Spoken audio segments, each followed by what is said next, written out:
I'm Iceberg for Blackbibliomania, and book review. Let's do it. So generally I do my book review somewhere else, but I have been so inspired by Harlem Rhapsody that I really wanted to share with you guys. So for starters, I've been very vocal about this book inspiring me to write, just being a really great read. There have been several times that I had to stop and like go and journal or like go look up certain things. Victoria Christopher Murphy, she really wrote this book down to the ground, and I have some notes that I want to share with you guys. For starters, off the top, Black excellence. You know, I love the idea of the 1%. It's very elitist. The big words were on a high, right? I love how they use French, how just use French, because a lot of Black elites, they do that. That is a known thing, that a lot of the upper crust Black Americans, they are fluent in French. So that's another thing that was very, you know what I mean, like the bigger picture.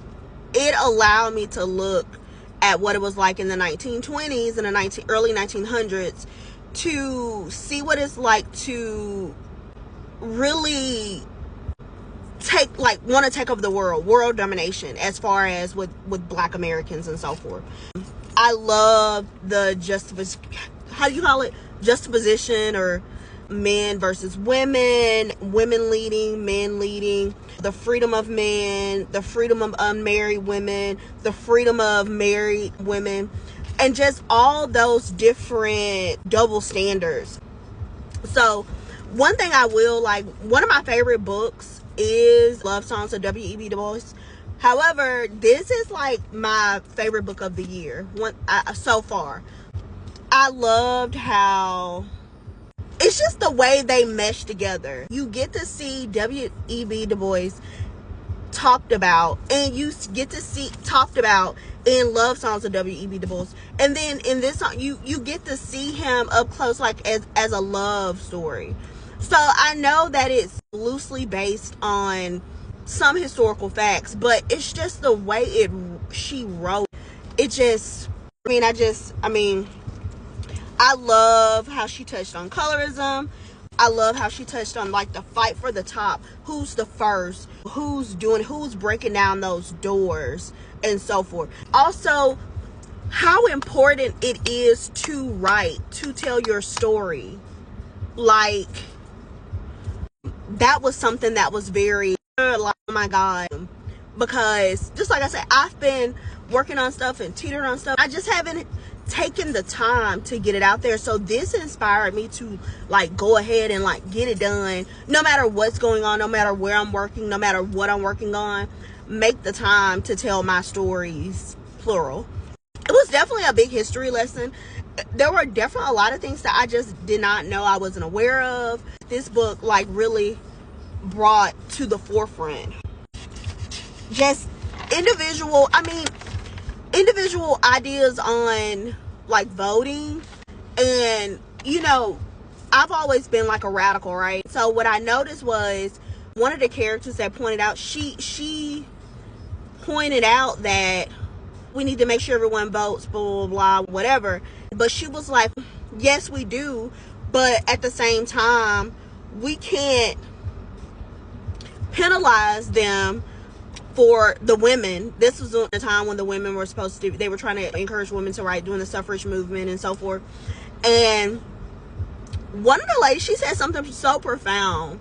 She said that we can't penalize, we shouldn't look at them different for the women or Black women who didn't want to vote because they just weren't interested in it, or they were afraid to go vote, and so forth. One of the characters, she was like, we're not going to look at them different. Everybody should have the freedom. And that's what freedom of speech is about. Whether you choose to or not choose to, you shouldn't be looked at differently. That was like so profound, because that's not something that I had ever thought about before. I know this sounds terrible, but me having a radical belief system about certain different topics, that was something that was like, what else? I got like 2 pages.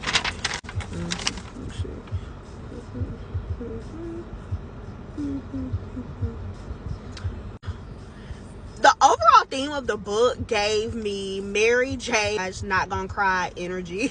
You have to read it. And a part of, is this really a love story? Or is this a, what do you call it? I mean, I guess it is supposed to be a love story, but is it like a, kind of like a manifesto?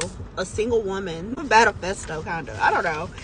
Just also to bring to the forefront the idea of pouring into people, pouring into your relationship, pouring into your friendships and so forth.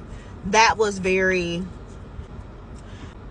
the personal sacrifices that we make for our jobs over our personal projects, being overwhelmed or too far involved in others' success was something that was very profound for me too. I don't know, I may do another video or a part 2 if y'all have it, like questions or so forth, or I may do another full video somewhere else. I don't know, we shall see. But overall, this was my favorite my favorite book. So go read it. Somebody's calling me. Peace.